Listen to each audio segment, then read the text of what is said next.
낙원교회 성도 여러분, 오늘 비대면으로 예배해야 하는 이 시간 가운데 마음과 뜻과 정성을 다하여 예배할 수 있도록, 그 어떤 예배보다 집중력을 발휘하여 예배드릴 수 있도록 기도로 예배를 준비해 주세요.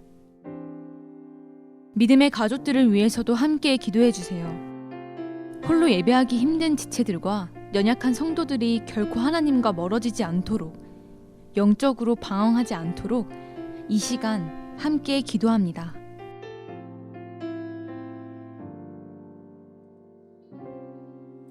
우리 모두 예배하는 자 되어 온전히 영과 진리로 주를 예배하자.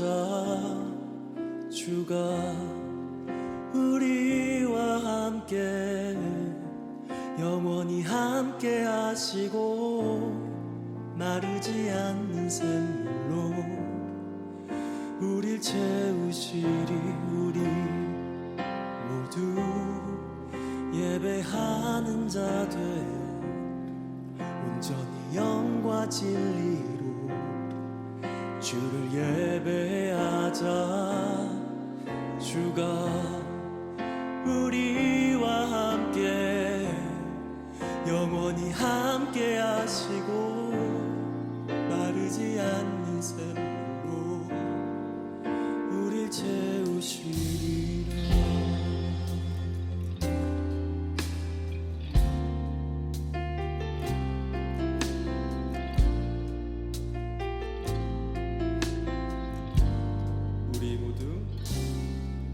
우리 모두 예배하는 자 되어 온전히 영과 진리로 주를 예배하자.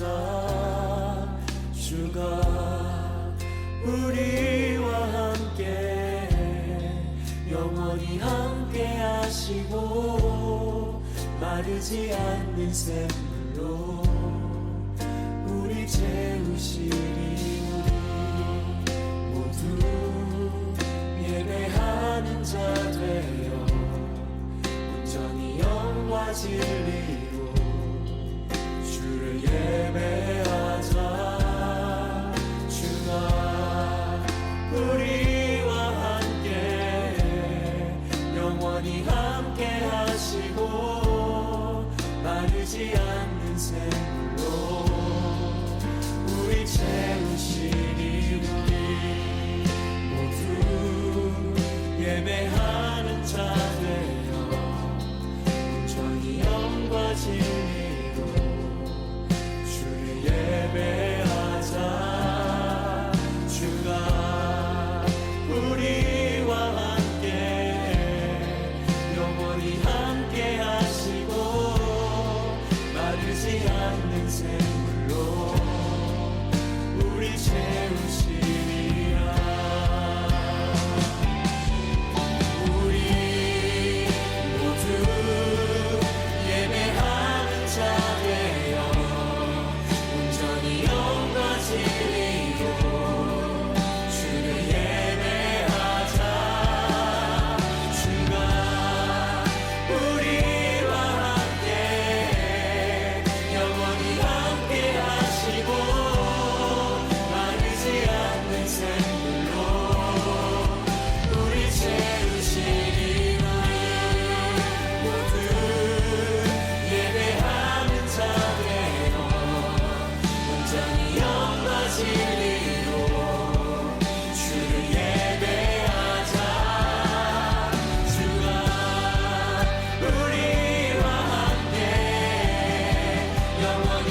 씻어 주시고 구속하셨네.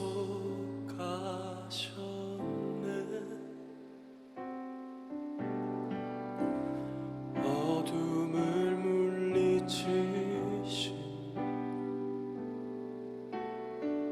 세상의 빛 예수, 영광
당연한 건 없습니다.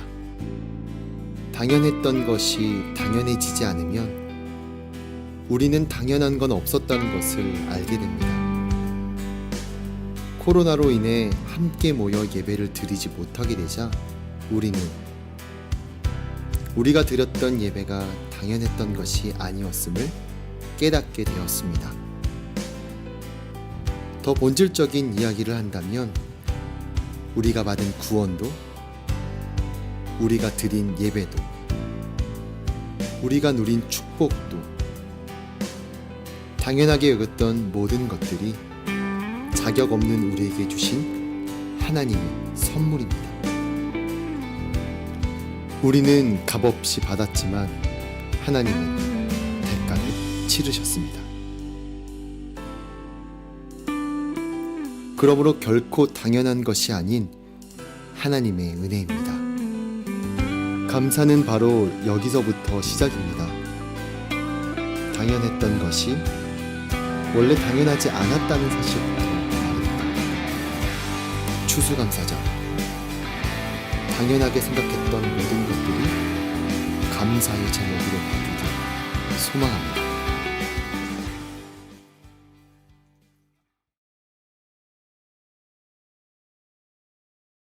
이 시간 마음을 정돈하시고 묵도하심으로 2021년 11월 21일 추수감사 주일 예배 하나님께 드립니다. 다 함께 묵도합니다.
여호와께 감사하라. 그는 선하시며 여호와께 감사하고 그의 이름을 불러 아뢰며 그들이 광야 사막길에서 방황하며 거주할 성읍을 찾지 못하고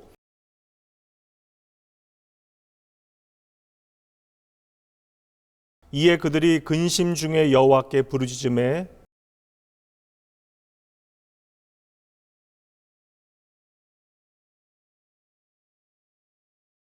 여호와의 인자하심과 인생에게 행하신 기적으로 말미암아 그를 찬송할지로다.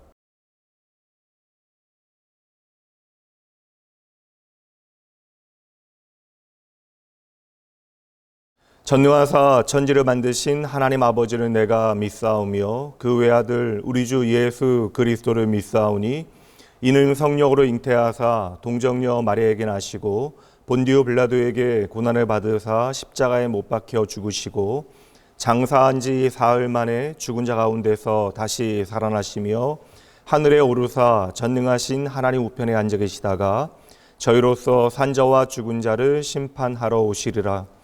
성령을 믿사오며 거룩한 공예와 성도가 서로 교통하는 것과 죄를 사하여 주시는 것과 몸이 다시 사는 것과 영원히 사는 것을 믿사옵나이다. 아멘.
고마우신 하나님 아버지 감사합니다.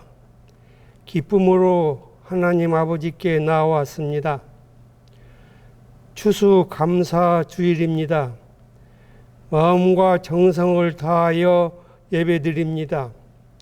부족한 예배지만 이 예배 기쁘게 받아 주시옵소서.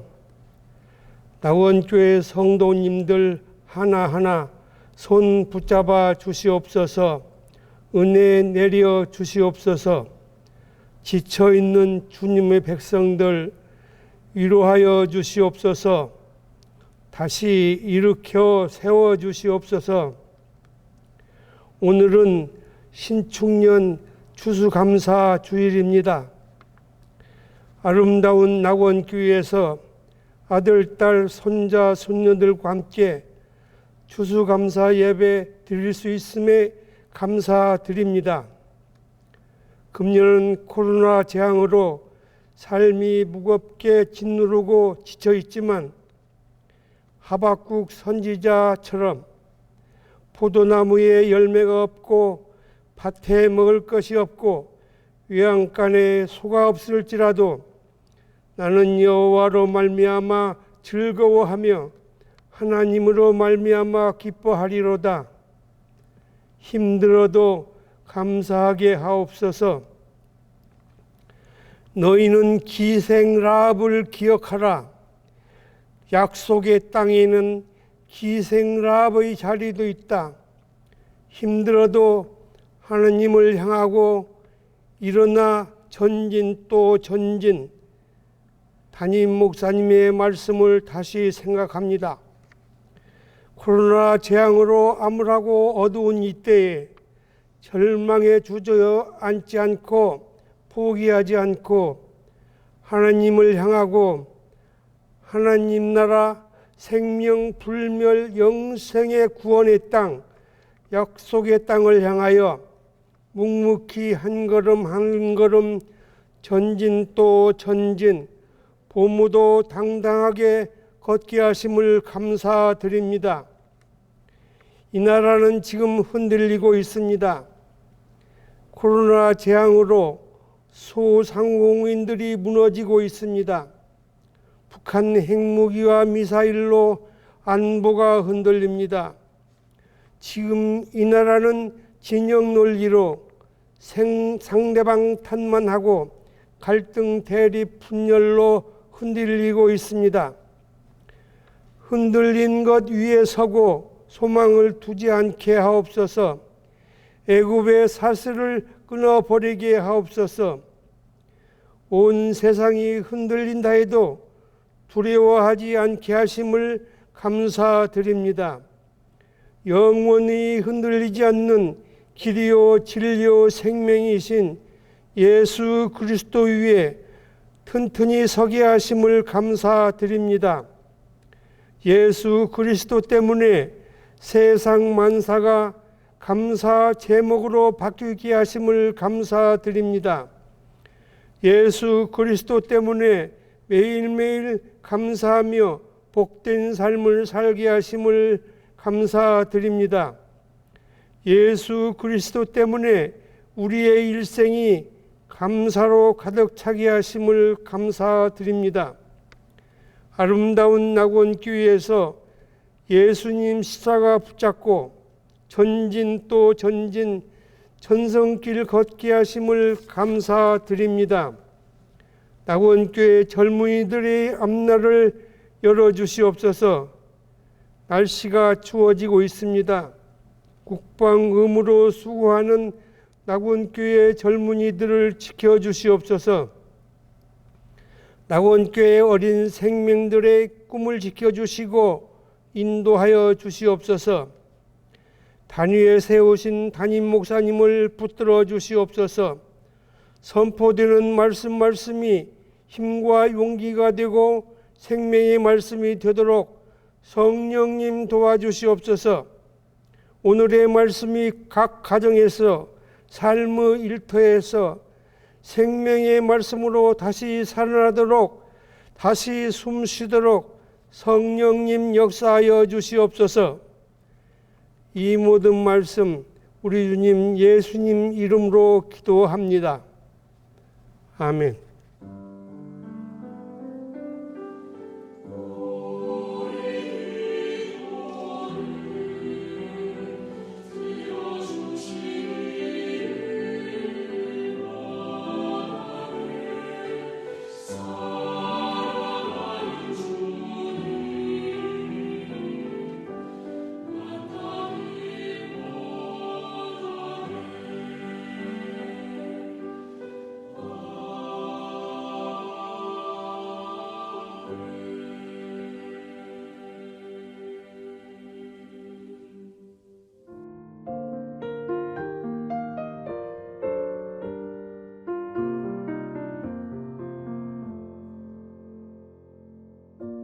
예수님으로 행복한 교회, 행복한 사람들.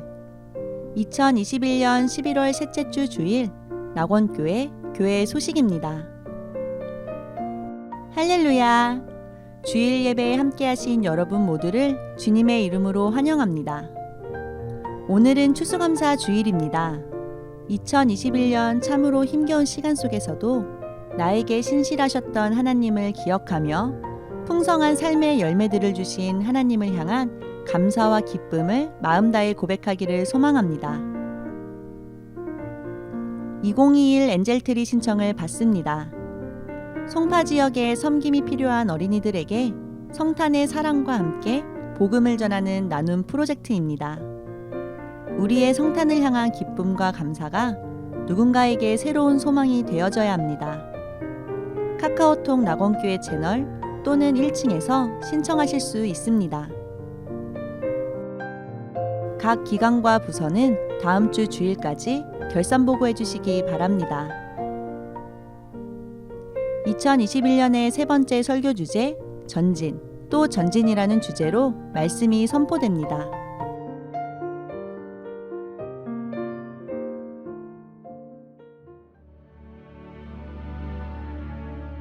오늘 우리에게 주시는 하나님의 말씀입니다. 여호수아 4장 20절에서 24절까지의 말씀입니다.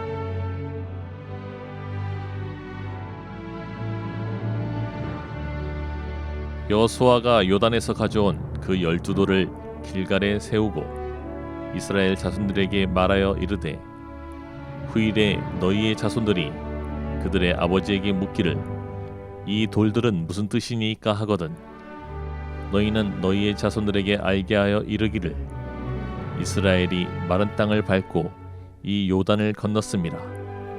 너희의 하나님 여호와께서 요단물을 너희 앞에서 마르게 하사 너희를 건너게 하신 것이 너희의 하나님 여호와께서 우리 앞에 홍해를 말리시고 우리를 건너게 하심과 같았나니 이는 땅의 모든 백성에게 여호와의 손이 강하신 것을 알게 하며 너희가 너희의 하나님 여호와를 항상 경외하게 하려 하심이라 하라.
할렐루야. 오늘도 변함없는 하나님의 은혜의 날입니다. 우리의 삶에 참 좋으신 하나님, 특별히 지난 한 해 우리의 삶의 감사의 열매들을 기억하고 그것들을 잘 모두어 하나님 앞으로 나아오신 여러분을 주님의 이름으로 환영하고 축복합니다. 오늘은 전진 또 전진 5번째 시간, 인생이 누구의 것인지 제대로 고백하십시오 라는 제목으로 하나님의 말씀 전하도록 합니다. 어느덧이라고 하는 표현이 참으로 옳습니다. 팬데믹 상황 가운데 집단적 패닉을 경험하고 또 그 가운데 허우적거리다 보니 어느덧 2021년 한 해도 그 마지막을 향하고 있습니다. 이제는 좀 지치기도 합니다. 과연 이 상황이 언제 끝나게 되어질까? 우리의 삶에 이 팬데믹이라고 하는 단어, 이 코로나라고 하는 단어가 언제 사라지게 되어질 것인가? 아마 끝이 없을 것이라고 하는 절망스러운 전망에 좀 마음이 상하기도 하고요. 결코 금방 끝나지 않을 것이라고 하는 생각에 염려도 되긴 하지만 완벽하게 이 모든 상황이 속히 정리되지 않는다 할지라도 그럼에도 반드시 이겨낼 수 있다라고 하는 소망이 우리에겐 참으로 절실한 때입니다. 오늘은 특별히 추수감사 주일입니다. 언제나 우리의 삶에 하나님을 향한 감사는 고백되어져야 하지만 특별한 감사를 하나님 앞에 드리기 위하여 오늘 우리는 이 자리에 함께 모여 있습니다. 물론 이 자리에 있는 우리들은요, 농사를 짓지는 않죠. 예외적인 경우가 있긴 하지만 대부분이 우리가 경험하게 되어진 농사라고 하는 것은 고작 텃밭이거나 주말 농장에 국한되어집니다. 우리는 이제 스스로 농사를 짓지 않고 누군가가 땅을 일구어 생산한 그 먹거리들을 우리는 공급받아 살아가게 되어지는데요. 이제는 늦은 밤에도 핸드폰으로 주문하게 되어지면 싱싱한 먹거리가 이른 아침에 우리의 집까지 정말 로켓처럼 배송이 되어집니다. 심지어 먹거리뿐만 아니라 조리된 음식이 따끈따끈한 상태로 택배되어져서 아침 식탁에 오르는 시대를 우리는 살아가고 있는 것이죠. 그러니 날이 갈수록 추수감사라고 하는 개념이 우리에게 낯설게 들려지는 건 어쩔 수 없는 현실이 되어졌습니다. 그럼에도 불구하고 우리가 매년 맞이하게 되어지는 추수감사주일은 우리로 하여금 은혜를 붙잡는 기억을 위한 어떠한 은혜의 상징이 되어집니다. 우리 인생에 참으로 하고 싶은 이야기들 많이 있지만 그럼에도 불구하고 오늘 우리에게 여전히 하루하루 순간순간 감사할 일들이 많다라는 사실을 하나님 앞에 고백드리는 것이죠. 이제 차근히 한 해를 마무리해야 하는 시점에 다가오고 있습니다. 지난 한 해를 마무리해야 하는 그러한 시간 가운데 감사의 기억을 소환하는 것은 우리에게 참으로 유익한 일이 되어집니다. 이 시대에도 이러한 힘겨운 현실을 살아내고 있는 이 시절에도 우리가 여전히 하나님 앞에 감사의 이유를 붙잡는 것, 어찌 보면 팬데믹으로 인하여 죽음과도 같은 시절을 우리가 지나가고 있는데 새로운 보릿고개와 같은 이 시대를 지나가면서 우리가 감사를 놓칠 수 없는 그 이유를 발견해내는 것, 이것이 바로 추수감사절을 우리가 오늘도 잊을 수 없는 이유가 되어지는 것이죠. 오늘 아침 잠자리를 능히 털털 털고 일어나셨죠. 온몸이 개운하면 좋겠지만 그렇지 못해도 상관없습니다. 사실 반드시 깬다라고 하는 보장이 없음에도 불구하고 우리는 지난밤 눈을 감았고요. 그리고 이 아침 이렇게 새로운 날을 맞이하게 되어졌습니다. 이렇게 우리가 다시 일어나게 된 것도 하나님 앞에 기꺼이 마땅히 감사하셔야 합니다. 적어도 여러분, 우리가 하나님의 돌보심이라고 하는 것을 확신하기 때문에 우리가 잠자리에 든 것입니다. 여호와께서 사랑하는 자에게 잠을 주신다라는 약속의 말씀으로 자신을 일깨우며 그러므로 여러분 이 아침에도 감사의 고백을 충분히 들으셔야 돼요. 예레미야가 3장 23절 말씀 봅니다. 21절부터 말씀 봅니다. 이것을 내가 내 마음에 담아 두었더니 그것이 오히려 나의 소망이 되었사옴은 여호와의 인자와 긍휼이 무궁하심으로 우리가 진멸되지 아니함이니이다. 이것들이 아침마다 새로우니 주의 성실하심이 크십니다. 성도 여러분, 주의 성실하심과 자비하심이 이 아침에도 참으로 크십니다. 나를 향한 하나님의 그 성실하심, 이 아침에도 여러분 변함없이 마음 다해 찬양해야 하는 것이죠. 마땅히 여러분 우리가 감사하는 것이 당연합니다. 조금만 우리가 믿음의 시선을 기피해도요, 우리의 삶에 당연한 것이 하나도 없다라는 사실을 깨닫게 되어집니다. 이것을 깨닫는 것이 바로 믿음의 시선이 되어지는 것이고 우리의 삶의 감사의 능력이 되어지는 것인데, 우리가 아무리 왼수 같다라고 농을 던진다 할지라도 오늘 내 곁에 남편이 있고 아내가 있고 내가 사랑할 자식이 있고 부모님이 계시고 일상 중에 카톡으로라도 안부를 묻고 기도를 나눌 수 있는 믿음의 친구가 있다는 사실에 여러분 감사하셔야 돼요. 이게 참으로 축복입니다. 서로를 위하여 우리가 마땅히 기도해주고 그를 귀히 여기고 사랑할 수 있다는 사실, 그래서 내가 오늘 그들을 위하여 땀 흘려 일할 수 있다라고 하는 것은 우리에게 하나님께서 허락하신 무한한 선물이 되어지는 것이고 오늘 우리가 이 땅에서 누리고 있는 아름다운 축복이 되어지는 것이죠. 무엇보다 이 약속의 말씀 함께 보도록 합니다. 여호수아 1장 9절 말씀. 내가 내게 명령한 것이 아니냐, 강하고 담대하라, 두려워하지 말며 놀라지 말라. 내가 어디로 가든지 내 하나님 여호와가 너와 함께 하느니라 하시니라.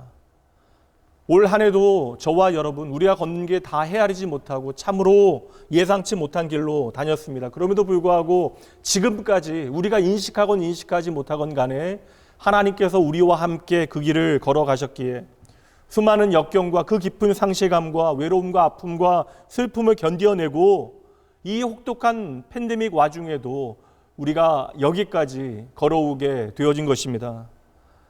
오늘도 새벽에 교회에 나와서 말씀 보고 기도하다가 7시 즈음에 아침 일찍 여는 카페에 가서 커피 한 잔을 사서 교회로 돌아왔는데요. 솔직히 저는 이것만으로도 좀 과하게 표현하면 참으로 감사해서 죽겠습니다. 언제든지 원하는 커피 한 잔을 마실 수 있다라고 하는 것 저는 참으로 감사합니다. 오늘 이 아침 저는 진한 커피향만으로도 충분히 감사한 아침을 보냈습니다. 부디 여러분, 이 감사의 계절의 우울한 상상보다 나에게 주신 하나님의 약속의 말씀들 붙들고 그 약속의 말씀들을 여러분의 마음에 저장해 내셔야 합니다. 예레미야 29장 11절 말씀이요. 여호와의 말씀이니라, 너희를 향한 나의 생각을 내가 안다. 평안이요 재앙이 아니니라. 너희에게 미래와 희망을 주는 것이니라. 아멘, 아멘. 성도 여러분, 우리에게는 하나님께서 주신 영원한 생명이 있고요, 더불어 하나님께서 인도하시는 오늘과 하나님께서 책임지시는 내일이 있습니다. 그러니 오늘 말씀 제목처럼 우리가 누구의 것인지 시간을 내서 시간이 날 때마다 하나님 앞에 늘 고백해 내셔야 하는 것이죠.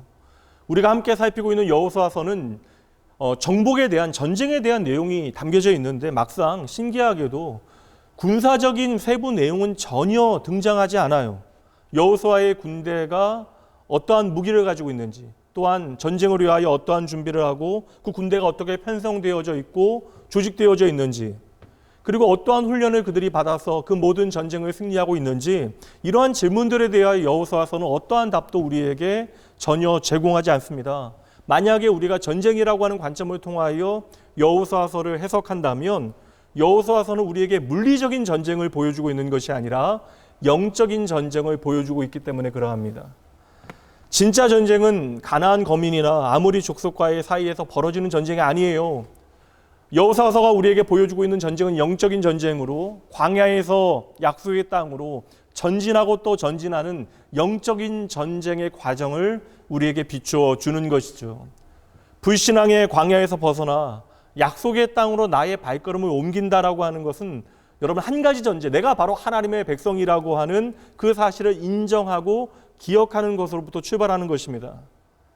이미 700년 전에 그 조상되어졌던 아브라함에게 주셨던 그 약속, 창세기 12장 7절입니다. 여호와께서 아브라함에게 나타나 이르시되 내가 이 땅을 너희의 자손에게 주리라 하신지라. 이 약속의 말씀대로 하나님께서는 당신의 백성을 위하여 약속의 땅을 준비하셨고요, 그리고 그분의 백성을 세상을 위한 복의 통로로 구별하셨다라는 거예요. 창세기 12장 2절 말씀, 이미 하나님께서는 아브라함에게 약속하십니다.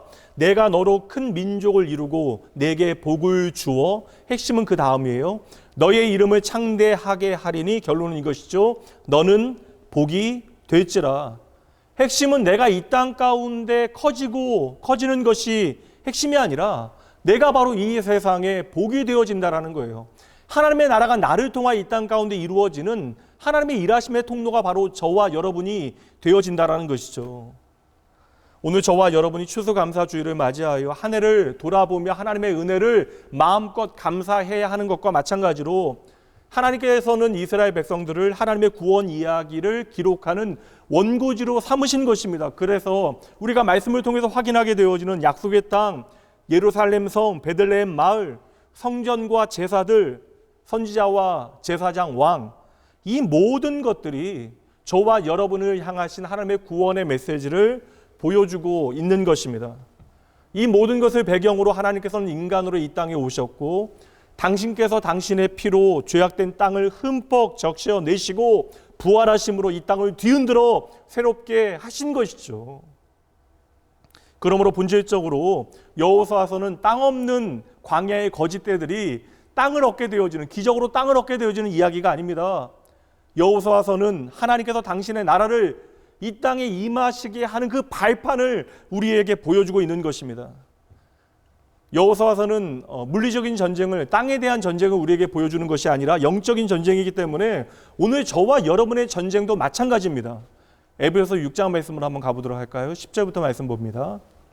끝으로 너희가 주 안에서와 그 힘의 능력으로 강건하여지고 마귀의 관계를 능히 대적하기 위하여 하나님의 전신갑주를 입으라. 우리의 씨름은 혈과 육을 상대하는 것이 아니요 통치자들과 권세들과 이 어둠의 세상 주관자들과 하늘에 있는 악의 영들을 상대함이라. 그러므로 하나님의 전신갑주를 취하라. 이는 악한 날에 너희가 능히 대적하고 모든 일을 행한 후에 서기 위함이라.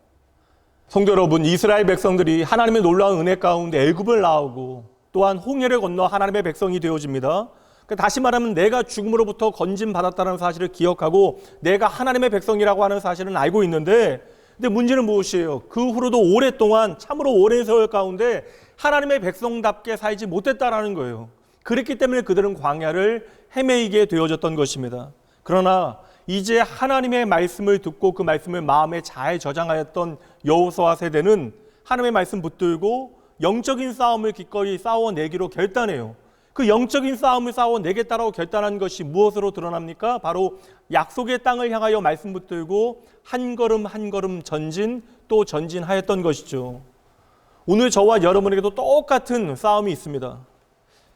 오늘날 많은 크리스찬들이 사탄에 대한 이야기 하게 되어지면 이것을 오래된 낡은 미신으로 여기거나 혹은 신화적인 개념으로 치부하게 되어지는데, 그래서 오늘 우리의 삶 가운데 어떠한 일상적인 문제가 발생하게 되어지면 눈에 보이는 환경과 조건, 어떠한 경제적인 상황, 나의 가정, 학교, 직장이 문제인 것처럼, 더불어 정부와 조직이 문제인 것처럼 우리는 판단하게 되어집니다.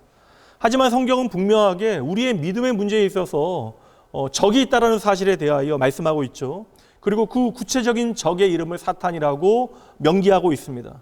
그 외에도 마귀, 바알세불, 벨리알, 공중의 권세 잡은 자, 참소하는 자, 거짓말하는 자, 귀신들의 왕, 유혹하는 자, 악한 자, 참으로 다양한 이름으로 불리어지는데 그 다양한 이름은 우리를 향하여 행하는 일들을 보여주는 거예요. 그러나 무엇이라고 부르건 간에 그 사탄은 우리의 적이 되어지고 분명 실제한다라고 하는 것이 핵심입니다.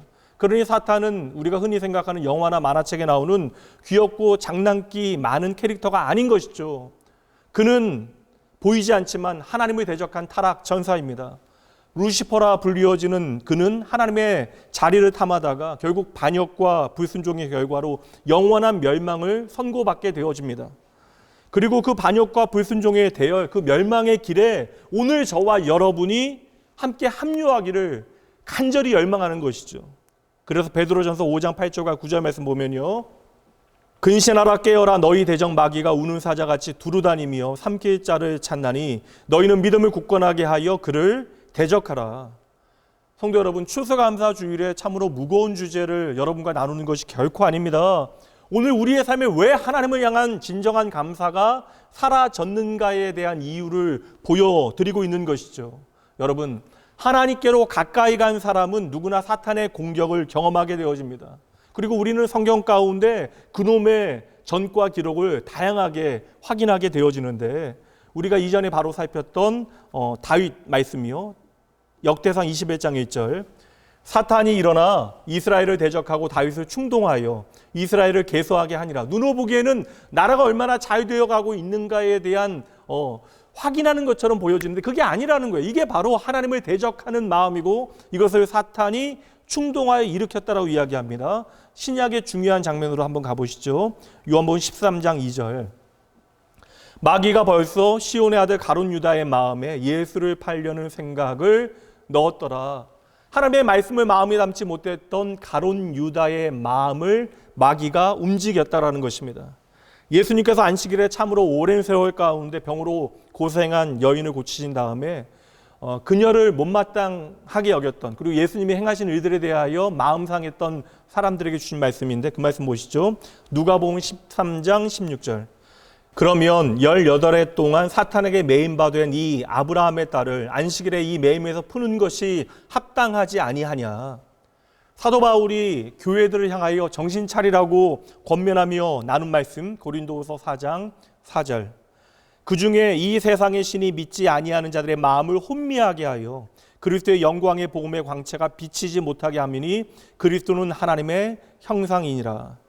또한 바울 사도는 에베소 교회 성도들을 향해서도 사탄의 공격을 대비하라라고 말씀하는데 에베소 2장 2절 그때 너희는 그 가운데서 행하여 이 세상 풍조를 따르고 공중의 권세 잡은 자를 따랐으니 곧 지금 불순종의 아들들 가운데 역사하는 영이라. 이처럼 사탄은 오늘도 이 세상에서 하나님의 백성으로 살아가는 저와 여러분에게 충동질하고 거짓말하고 뒤흔들고 악한 생각을 불어넣고 올가매고 혼미하게 하는 존재라고 성경 분명히 말씀하고 있습니다. 사탄의 목적은 단 하나예요. 요한복음 10장 10절 도둑이 오는 것은 도둑질하고 죽이고 멸망시키려는 것뿐이요. 보세요. 사탄은 지금도 마음과 뜻과 정성을 다하여 하나님을 예배하는 여러분을 째려보고 있습니다. 만약 여러분이 하나님의 말씀을 마음에 담고 그 말씀을 많이 저장하여 약속의 땅을 향하여 전진하는 인생의 황금기를 맞이하게 되어지면 사탄은 심기가 불편해지고 배알이 완전 뒤틀리게 되어지는 것이죠. 우리가 불신앙의 광야를 방황할 때는 신경도 쓰지 않지만 우리가 약속의 땅을 향하여 한 걸음을 내딛게 되어지는 바로 그 순간 두려움이 아니라 이제 믿음으로 나의 삶을 살기로 작정하고 죄책감에서 벗어나 은혜가 이끄는 삶을 살기 시작하고 세상의 목소리가 아니라 하나님의 음성에 우리가 더 귀 기울이기 시작하면 저와 여러분은 사탄의 눈에 거슬리기 시작하는 것입니다. 그렇게 오늘도 마음과 뜻과 정성을 다하여 하나님을 예배하며 하나님의 말씀을 내 마음에 담아 그 말씀을 역사하게 하는 여러분은 사탄의 눈에 거슬리기 시작한 것입니다. 오늘 여호수아도 그랬습니다. 애굽에서 500년 동안 종살이하였던 이스라엘이 하나님의 약속의 땅을 향하여 지금 진을 치고 있는 거예요. 지금 요단의 건너편을 바라보며 기다렸던 세월이 얼마입니까? 여호수아와 갈렙의 경우에는 40년 동안 꼬박 기다렸다라는 거예요. 그런데 드디어 하나님께서 요단의 강을 열어주시고 그 땅을 마른 땅과 같이 건너게 하셨으니 이스라엘 백성들 얼마나 흥분되었겠습니까? 이제 모두가 다 함께 여리고를 향하여 달려가야죠. 여호수아 4장 13절 말씀 무장한 4만 명 가량이 여호와 앞에서 건너가 싸우려고 여리고 평지에 이르니라. 만약에 하나님께서 그들을 말리지 않으셨다면 모두들 흥분한 상태로 환호성을 지르며 곧장 여리고성을 향하여 달려갔을 것입니다. 그러나 하나님께서는 그들을 멈추게 하십니다. 아직 준비가 충분하지 않았기 때문인데 그들이 지금 싸워야 하는 것은 그러니까 그들 생각에는 우리가 싸울 수 있다라고 생각했는데 하나님께서 생각하시는 그 준비는 무기를 들고 싸울 준비가 아니었던 것이죠. 아직 그들이 반드시 들어야만 하는 말씀이 있었던 것입니다. 그래서 하나님께서 이스라엘 백성들이 약속의 땅에 들어가기 위한 준비를 해야 되는데 그 준비를 위하여 두 가지 명령을 먼저 하십니다. 그게 오늘 본문의 내용이에요. 4장 1절부터 3절까지 말씀 봅니다. 그 모든 백성이 요단을 건너가기를 마침에 여호와께서 여호수아에게 말씀하여 이르시되 백성의 각 지파에 한 사람씩 12사람을 택하고 그들에게 명령하여 이르기를 요단 가운데 제사장들의 발이 굳게 선 그곳에서 돌 12를 택하여 그것을 가져다가 오늘 밤 너희가 유숙할 그곳에 두게 하라 하시니라. 여호수아는 갑자기 각 지파에서 한 사람씩을 차출하여 12명에게 강바닥에 가라라고 이야기합니다. 다시 가라라고 명령을 하는 것인데, 바로 제사장들이 언약궤를 메고 서 있었던 그곳에서 각 지파별로 돌을 하나씩 가져오라 명령하고 있는 것이죠. 이제 요단 강물이 다시 흐르기 시작하는 그때에 여호수아는 그 강물 가운데 그 강바닥에서 돌을 가져다가 그 돌을 하나씩 쌓기 시작하는 거예요. 그렇게 12개의 돌을 쌓아놓은 다음에 백성들을 향하여 명령하기를 21절부터 말씀 봅니다. 이스라엘 자손들에게 말하여 이르되 후일에 너희의 자손들이 그들의 아버지에게 묻기를 이 돌들은 무슨 뜻이니까 하거든 너희는 너희의 자손들에게 알게 하여 이르기를 이스라엘이 마른 땅을 밟고 이 요단을 건넜음이라. 너희 하나님 여호와께서 요단물을 너희 앞에서 마르게 하사 너희를 건너게 하신 것이 너희의 하나님 여호와께서 우리 앞에 홍해를 말리시고 우리를 건너게 하심과 같았나니 이는 땅의 모든 백성에게 여호와의 손이 강하신 것을 알게 하며 너희가 너희 하나님 여호와를 항상 경외하게 하려 하심이라 하라. 여러분 보세요. 이것이 바로 우리의 모든 영적인 싸움에서 승리하고 생존하고 이겨내는 비결이 되어지는 것입니다. 우리의 모든 영적인 싸움에서 승리하는 그 승리의 첫 번째 비결이 무엇이에요? 바로 기억하는 거예요. 여러분 따라해 보시죠. 하나님께서 나에게 행하신 역사를 기억하라. 다시 한번요. 하나님께서 나에게 행하신 역사를 기억하라. 여러분, 하나님께서 내 삶에 행하신 일들을 기억하는 것이 믿음입니다.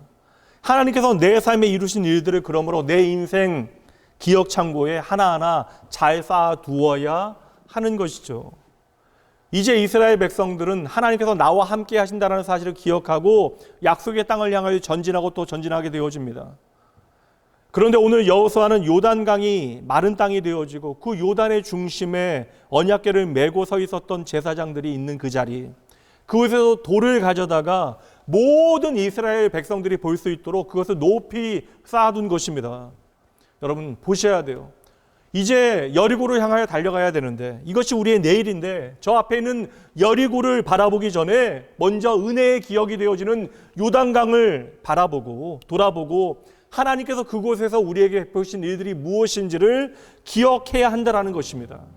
지금까지 지내온 것 주의 크신 은혜라 한이 없는 주의 사랑. 지금까지 지내온 것 주의 크신 은혜라. 우리가 이 찬양을 부를 수 있는 이유가 무엇입니까? 내 삶의 모든 순간이, 지나간 모든 날들이 하나님의 은혜의 흔적이라는 사실을 기억한다면 오늘 우리가 이렇게 힘들어하는 이 시간, 그리고 오늘 우리가 그렇게 두려워하는 내일도 하나님의 손에 맡겨드릴 수 있게 되어지는 것입니다. 여러분 지금까지 하나님께서 10번, 100번, 1000번, 10,000번 나를 도와주셨다는 사실을 믿으신다면 이번에도 당연히 나를 도와주셔야 한다는 사실을 믿는 것이 믿음이 되어지는 것이죠. 여러분, 그러니 오늘도 여러분의 인생의 요단강에서 건져낸 그 돌을 쌓아 놓으셔야 합니다. 사탄은 언제나 우리의 은혜의 기억과 그 증언 앞에서 무기력해져요. 패배합니다. 사탄의 공격에 맞서 싸울 수 있는 최고의 무기가 무엇입니까? 바로 은혜의 기억이 되어지는 것이죠. 시편 103편 2절부터 말씀 봅니다. 내 영혼아 여호와를 송축하며 그의 모든 은택을 잊지 말지어다. 그가 내 모든 죄악을 사하시며 내 모든 병을 고치시며 내 생명을 파멸해서 속량하시고 인자와 긍휼로 관을 씌우시며 좋은 것으로 내 소원을 만족하게 하사 하나님께서 우리의 삶에 베푸신 은혜, 우리의 죄악을 사하시며 우리의 병을 고치시고 우리를 파멸해서 속량하시고 인자와 긍휼로 관을 씌우시고 우리의 모든 소원을 만족하게 하사, 여러분 보세요, 마지막 내 청춘을 독수리같이 새롭게 하시는도다. 성도 여러분, 하나님께서 내 인생을 새롭게 하신 것들을 기억하셔야 합니다. 여러분의 마음에 하나님의 은혜를 담을 수 있는 방을 마련하셔야 돼요. 요단에서 가져온 돌을 전시할 수 있는 공간을 만드셔야 합니다.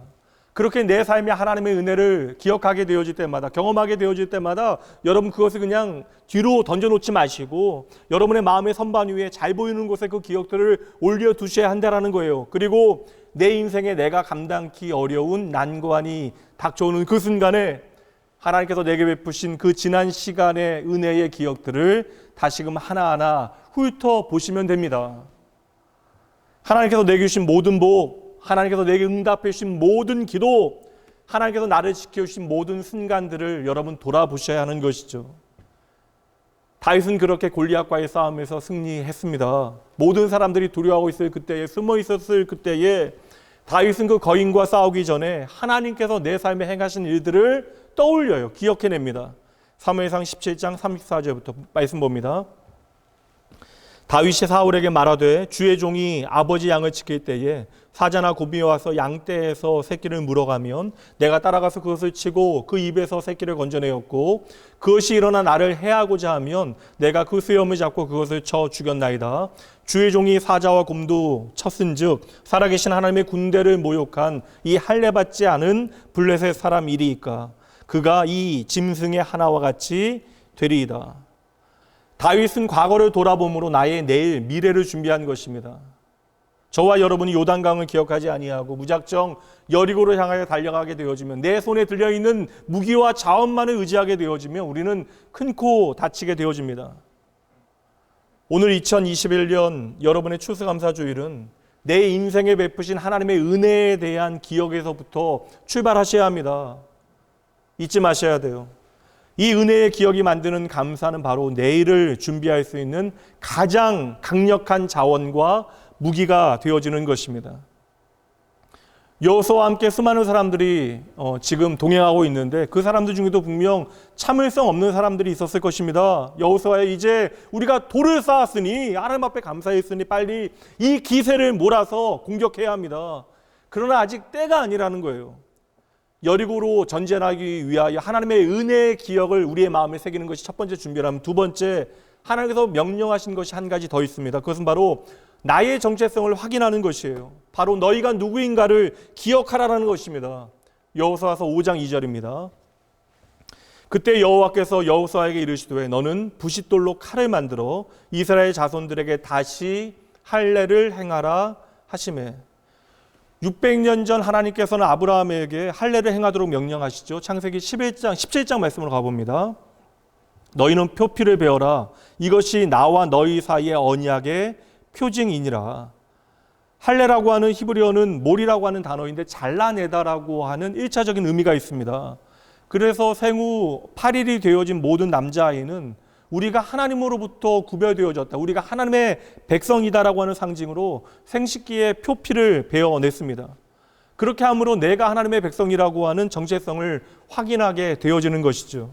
근데 이스라엘 백성들이 광야에서 죄의 사슬에 매여 있을 그동안 그리고 애굽에서 방황하는 동안에 이 전통이 흐지부지하게 되어진 거예요. 이유는 간단합니다. 다른 이유가 아니에요. 먹고 살기 팍팍해서 내 마음이 완악해져서 어느새 하나님의 말씀을 가벼이 여기고 그 말씀을 무시하기 시작한 것이죠. 처음에는 부담이 돼요. 두렵기도 하지만 이것이 습관이 되니까 이 불순종도 습관이 되어지니까 한없이 신앙의 의미가 우리의 삶에 가벼워지는 것입니다. 우리가 코로나19 팬데믹 상황 가운데 확인했잖아요. 그렇게 우리의 예배도 기도도 찬양도 우리 안에 그만큼 가벼워졌습니다. 내 인생의 최고의 가치는 이것입니다. 우리는 신앙 고백했지만 어느새 먹고 사는 문제로 쉽게 우리의 삶에서 버려진 것들이죠. 그런데 여러분 잘 보셔야 합니다. 하나님께서는 가장 부담스러운 순간에 할례를 명하셨다라는 거예요. 물론 여러분 내가 하나님의 백성이라고 하는 정체성 확인하는 것 중요해요. 좋습니다. 그런데 지금만큼은 아니라는 것이죠. 그도 그럴 것이 할례를 행하게 되어지면 최소한 며칠에서 몇 주까지 회복의 시간이 필요합니다. 그렇다면 여러분 지금 전쟁이 언제 벌어질지 모르는 상황 가운데 지금 아내와 자식들은 무방비에 노출되어지는 것이죠. 지금 적들은 이스라엘의 일거수일투족을 주야로 감시하고 있는데 그들에게 일말의 틈을 보인다라고 하는 것은 말도 안 됩니다. 그러니까 스스로 모든 전투력을 포기하고 지금 아무것도 하지 않고 무방비의 상태가 되어진다라는 것인데 바로 그러한 순간에 하나님께서는 이스라엘 백성들에게 할례를 명하시는 거예요. 그러면 아예 요단을 건너기 전에 명하시면 좋은데 요단을 건너자마자 가장 따르기 어려운 명령을 주시는 것이죠. 그러니 여러분 잘 보셔야 돼요. 순종은요 가장 어려울 때 따르는 것이 순종입니다. 바로 이 순간에 진짜 순종이 필요한 것이죠. 다시 한번 정리해 봅니다. 이스라엘 백성들은 말씀드린 대로 가나안과 전쟁을 치르는 것이 아니에요. 내가 하나님을 나의 하나님을 믿고 믿느냐 믿지 못하느냐라는 선택을 하는 것이죠. 내가 오늘 하나님의 약속을 믿느냐 믿지 못하느냐 그 선택을 그들은 해야 하는 것입니다. 이것이 그들에게 놓여있는 영적인 전쟁이 되어지는 거예요. 그러니 오늘 말씀에 다시 할례를 행하라 말씀하시는 하나님의 말씀의 의미를 제대로 보셔야 하는 것이죠. 하나님의 관심을 보셔야 돼요. 하나님의 관심은 숫자나 전쟁의 기술이나 힘이나 어떤 근력, 그것에 하나님께서는 관심을 두시는 것이 아니라는 거예요. 하나님께서 관심 두시는 건 한 가지, 이들이 과연 나에게 속했는가? 하나님의 백성들이, 당신의 백성들이 과연 나에게 속해 있다는 사실을 확신하는가? 그것을 기억하고 있는가? 하나님께서는 그것을 확인하기를 원하시는 것입니다.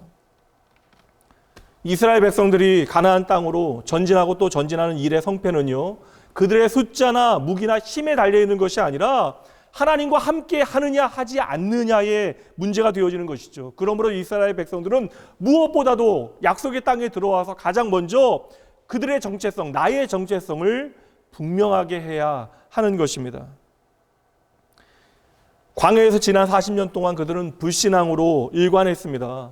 그러니 이제 약속의 땅에서 믿음으로 전진하고 또 전진할 때에는 내가 하나님의 언약 백성이라고 하는 사실을 확인하는 것, 그것을 기억하는 것이 너무나 중요해진 것입니다. 할례라고 하는 것은 다른 것이 아니에요. 할례라고 하는 것은 하나님 없는 과거와 단절을 의미하는 거예요.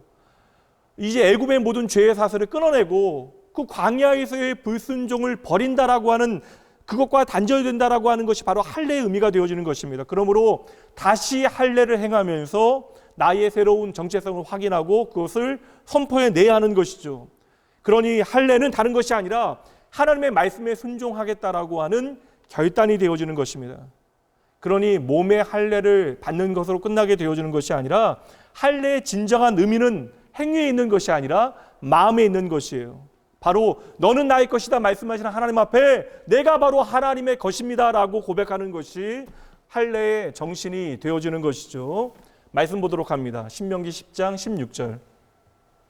그러므로 너희는 마음의 할례를 행하고 다시는 목을 곧게 하지 마라. 마음의 할례를 행한다라는 것은 하나님의 말씀에 순종한다라는 것이에요. 하나님만을 신뢰한다라는 것입니다. 내가 하나님의 백성임을 기억한다라는 것입니다. 여러분, 오늘 우리도 마찬가지예요. 오늘 저와 여러분은 모두 예수 그리스도를 통하여 마음의 할례를 받게 되어졌습니다. 신명기 10장 16절 말씀이 골로새서 2장 11절에서는 이렇게 말씀되어집니다. 또 그 안에서 너희가 손으로 하지 아니한 할례를 받았으니 곧 육의 몸을 벗는 것이요 그리스도의 할례니라. 이 그리스도의 할례가 신명기 10장 16절의 마음의 할례와 같은 의미가 되어지는 것입니다. 우리의 마음의 할례를 행하시는 분이 바로 그리스도이시라는 것이죠. 예수 그리스도께서 저와 여러분의 옛사람을 잘라내고 끊어내신 것입니다. 예수 그리스도께서 죽으시고 부활하심으로 죄와 사망의 힘에서 저와 여러분을 분리해 내신 것이죠. 그러므로 오늘 저와 여러분이 그리스도를 영접한 바로 그 순간 우리의 모든 낡은 유혹과 정욕과 욕심과 그 모든 죄의 세력이 만드는 모든 것들로부터 우리는 자유케 되어지는 것입니다. 여러분, 이것은 참으로 중요한 진리가 되어지는 거예요. 우리는 더 이상 예전의 내가 아니라는 것입니다. 우리의 옛 자는 더 이상 나에게 존재하지 않습니다. 그리스도께서 죽으실 때 우리도 함께 죽었고 그리스도께서 묻히실 때 우리도 함께 묻혔고 그리고 이제 죽은 자들 가운데 그리스도께서 다시 살아나셨을 때 우리도 주님과 함께 다시 살아난 것이죠. 그러므로 우리는 이제 새로운 피조물입니다. 에베소서 4장 22절부터 말씀 봅니다. 너희는 유혹의 욕심을 따라 썩어져가는 구습을 따르는 옛사람을 벗어버리고 오직 너희의 심령이 새롭게 되어 하나님을 따라 의와 진리의 거룩함으로 지으심을 받은 새 사람을 입으라. 말씀은 단순해요. 이제 우리가 예수 그리스도 안에서 옛사람을 벗어버리고 심령이 새롭게 되어져서 새 사람을 입게 되어졌다라는 것이죠. 그러니 여러분, 우리가 그리스도로 말미암아 마음의 할례를 받게 되어졌는데 그렇다면 내가 이제는 어떠한 존재인가를 잘 알아야 된다는 거예요. 말씀을 통해서 여러분의 삶에 확인하셔야 됩니다.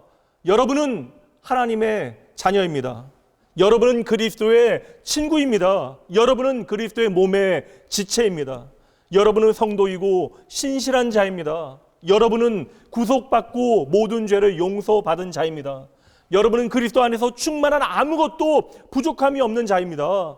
여러분은 정죄함에서 자유하게 되어졌습니다. 여러분은 이제 하나님과 함께 일하는 자입니다. 여러분은 그리스도와 함께 하늘에 앉아 있는 자입니다. 여러분은 하나님이 만드신 작품입니다. 여러분은 천국의 시민입니다. 여러분은 하나님의 가족으로 입양되어진 자입니다. 여러분은 하나님께로부터 났기에 악한 자가 결코 건들 수 없습니다. 이제 여러분 이 하나님의 진리의 말씀을 믿으신다면 이 새로운 자아에 적응하셔야 하는 것이죠.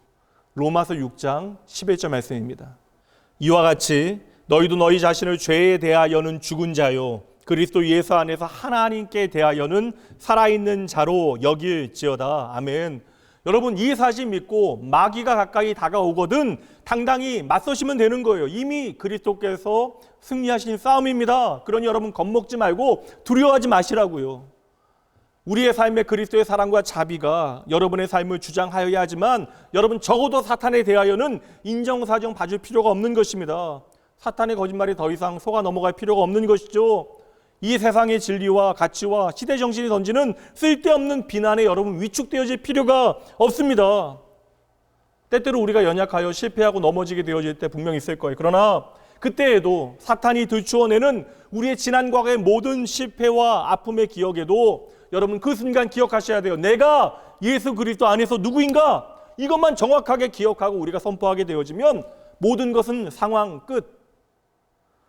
이미 사탄은 저와 여러분이 누구인가를 잘 알고 있습니다.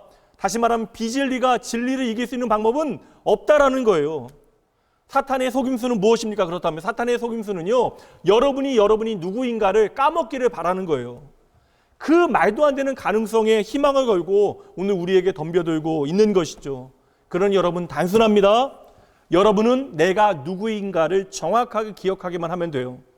고린도전서 6장 20절 값으로 산 것이 되었으니 그런즉 너희 몸으로 하나님께 영광을 돌리라. 예수 그리스도께서 죽으심과 부활을 통하여 그 생명을 통하여 저와 여러분을 값주고 사셨대요. 그러니 이제 우리의 존재는 하나님의 영광을 위하여 존재한다라는 거예요. 눈치 보실 필요 없습니다.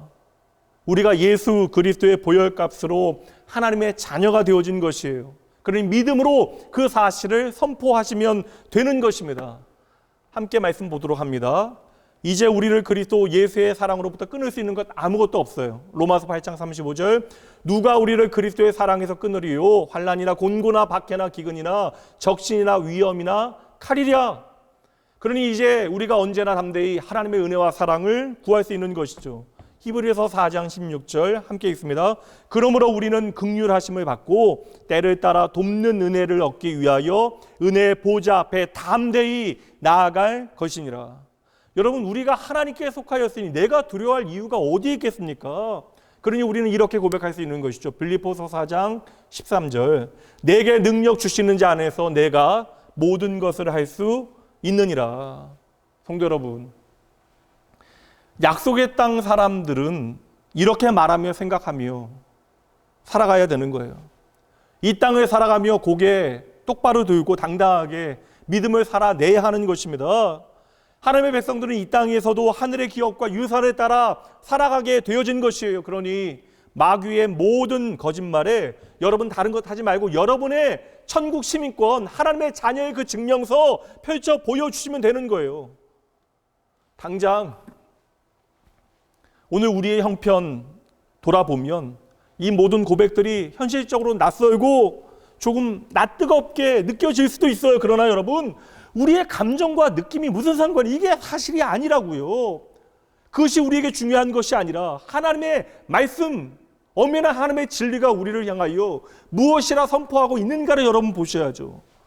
그렇다면 여러분 좀 더 어깨 좀 펴시고 당당히 쉬어도 돼요. 여러분은 새로운 피조물 하나님의 자녀입니다. 요한일서 4장 4절 자녀들아 너희는 하나님께 속하였고 또 그들을 이기었나니 이는 너희 안에 계신 이가 세상에 있는 자보다 크심이라. 아멘. 여러분 비록 오늘 모든 것이 나를 힘들게 만드는 위협하는 현실을 살아가고 있다 할지라도 넉넉히 생존하고 능히 승리할 수 있는 비결 바로 기억이 있다라는 거예요. 먼저 하나님께서 나를 위하여 행하신 모든 일들을 잘 기억해 내시면 돼요. 하나님의 은혜의 기억들을 여러분의 마음에 단단히 새겨 놓으시면 됩니다. 그리고 여러분 그 다음 내가 이제는 누구의 것인지를 기억하시면 돼요. 그래야 여러분의 삶에 진짜 감사가 깊어질 수 있는 것입니다. 사탄이 펼쳐놓은 거짓말에 여러분 마음 빼앗기면 안 돼요. 그 거짓 세상에 여러분의 마음 다 주시면 안 됩니다. 여러분 사탄에 대하여 골몰하여 생각할 필요가 없는 거예요. 아무짝에도 쓸모없는 일입니다. 여러분 하나님 바라보시면 되는 거예요. 그것만 전부예요. 하나님 바라보시면 언제든지 이길 수 있습니다. 사탄에게서 이제 눈을 떼고 세상의 가치로부터 우리의 마음을 더 이상 흔들리지 아니하도록 하고 그리스도 똑바로 바라보시면 뚫어지라 집중하시면 되는 것입니다. 오늘도 하나님의 약속의 말씀 붙들고 약속의 땅으로 전진하고 또 전진하는 자에게 하나님께서 능력을 더하신대요. 함께 하시겠대요. 그리고 오늘 우리의 모든 영적인 전쟁에서 하나님께서는 반드시 승리하도록 책임지시겠대요. 다시 말씀드립니다. 이미 우리가 승리한 전쟁이에요. 골로새서 2장 15절 말씀. 통치자들과 권세들을 무력화하여 드러내어 구경거리로 삼으시고 십자가로 그들을 이기셨느니라. 이미 승리한 전쟁, 그러니 이미 패배한 세력의 거짓말과 난동에 여러분의 인생에 주어진 하나님의 은혜의 황금기를 망치지 마셔야 합니다.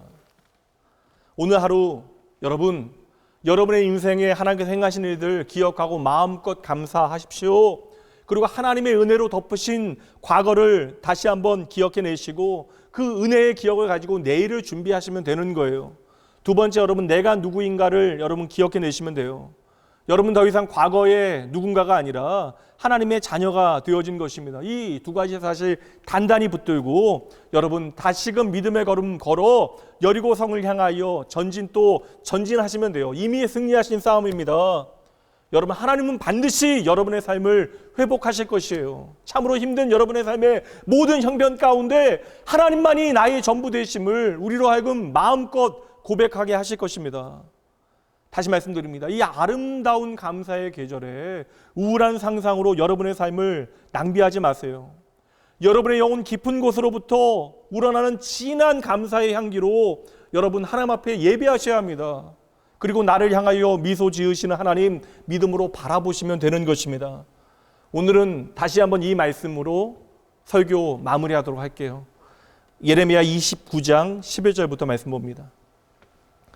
여호와의 말씀이니라. 너희를 향한 나의 생각을 내가 하나니 평안이요 재앙이 아니라 너희에게 미래와 희망을 주는 것이니라.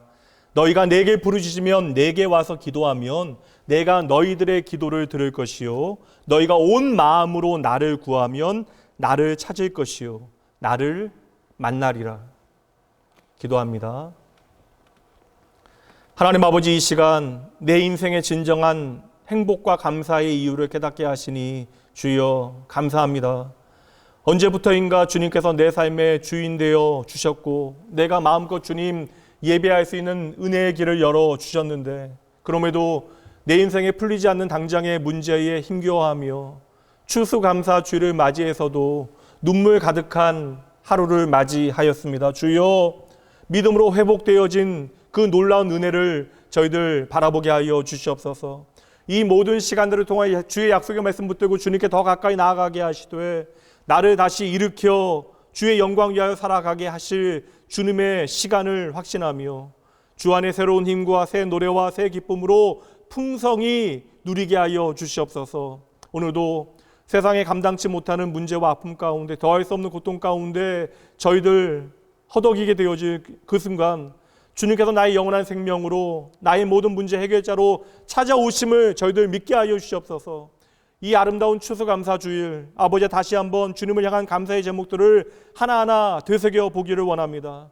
하나님의 은혜를 세어낸다라는 것 불가능하지만 내 속에 생명이 있음을 할 수 있는 최선을 다하여 하나님 앞에 오늘의 나의 감사로 표현하게 하여 주시옵소서.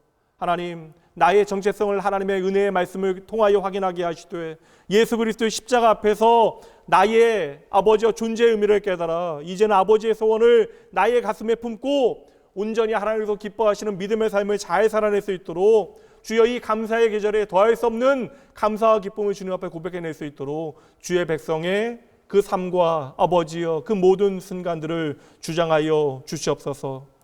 이 시간 우리의 모든 감사와 찬양을 주님 앞에 모두어 우리를 구원하신 예수 그리스도 그 이름으로 감사하며 기도합니다. 아멘.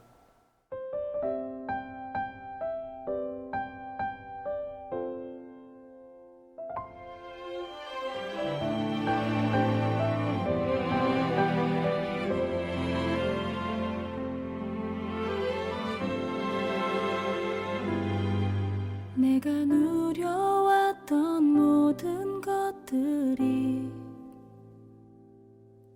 내가 지나왔던 모든 시간이 내가 걸어왔던 모든 순간이 당연한 것 아니라 은혜였어. 아침 해가 뜨고 저녁에 노을 봄의 꽃향기와 가을의 열매 변하는 계절의 모든 순간이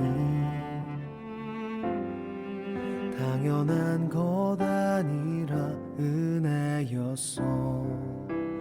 모든 것이 은혜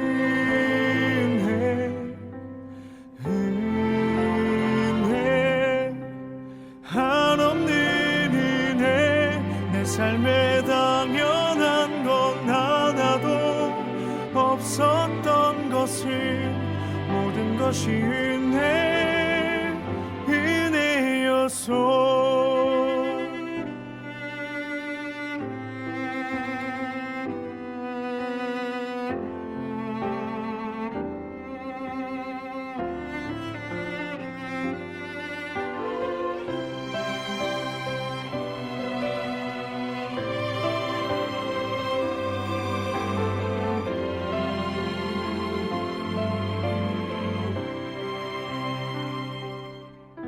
내가 이 땅에 태어나 사는 것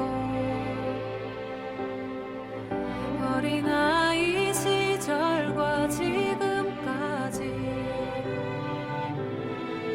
숨을 쉬며 살며 꿈을 꾸는 삶 당연한 것 아니라 은혜였소.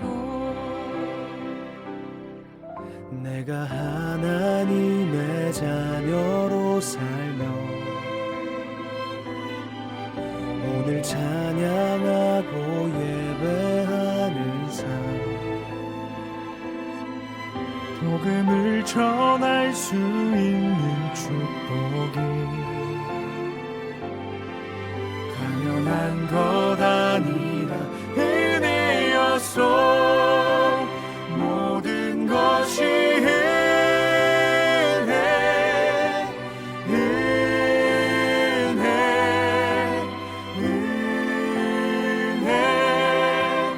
한없는 은혜 내 삶에 당연한 건 하나도 없었던 것을 모든 것이 은혜였소. 모든 것이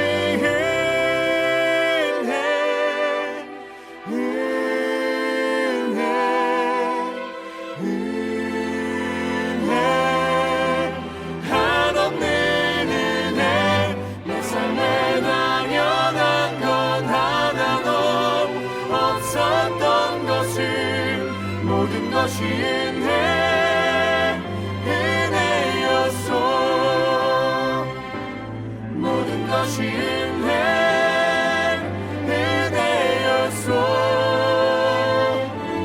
모든 것이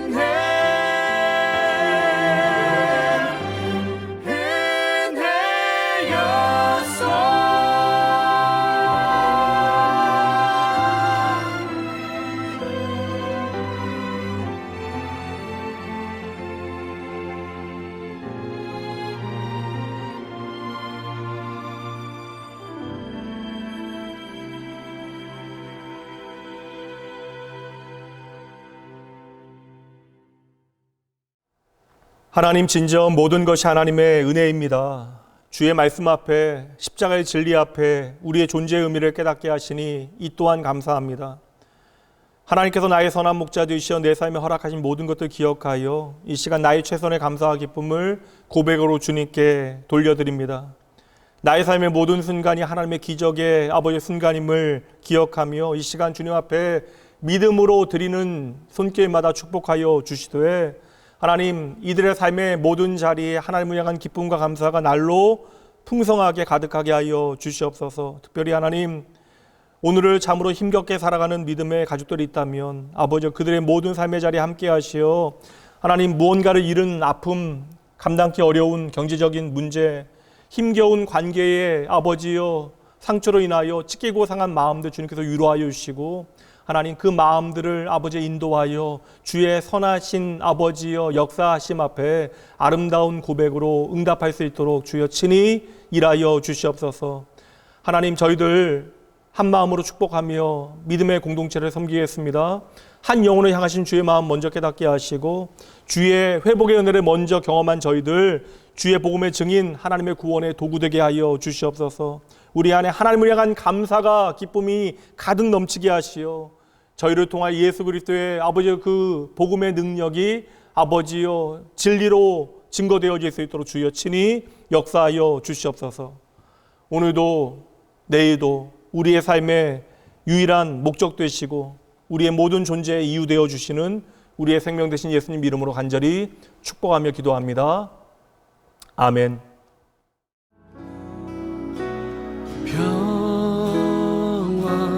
하나님의 평강이 당신의 삶에 넘쳐나기를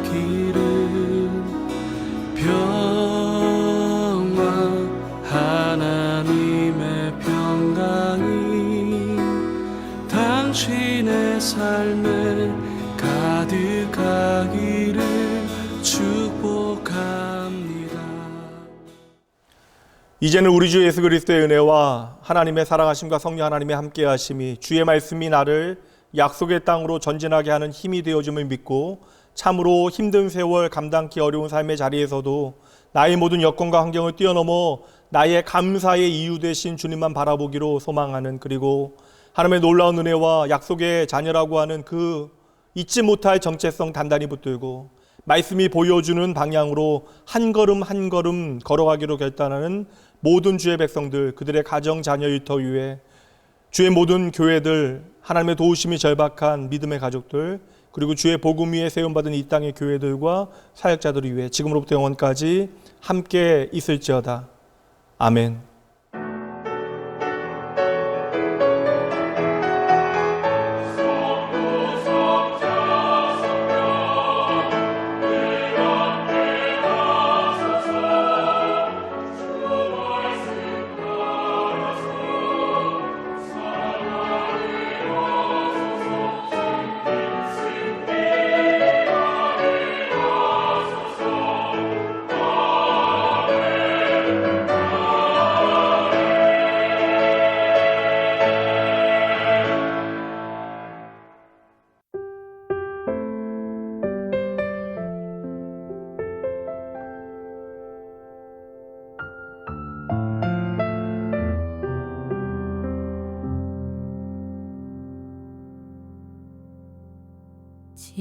지금까지 지내온 것 주의 크신 은혜라 한이 없는 주의 사랑 어찌 이루 말하랴 자나깨 나 주의 손이 항상 주시고 모든 일을 주 안에서 형통하게 하시네 몸도 맘도 연약하나 세임 받아 살았네 물 붓듯이 주의 은혜 족하다 사랑 없는 거리에 난 험한 산길 헤맬 때 주의 손을 굳게 잡고 찬송하며 가리라 주님 다시 되올 날이 날로 날로 다가와 무거운 짐 주께 맡겨 벗을 날도 멀잖네 나를 위해 예비하신 고향 집에 돌아가 아버지의 품 안에서 영원토록 살리라 영원토록 살리라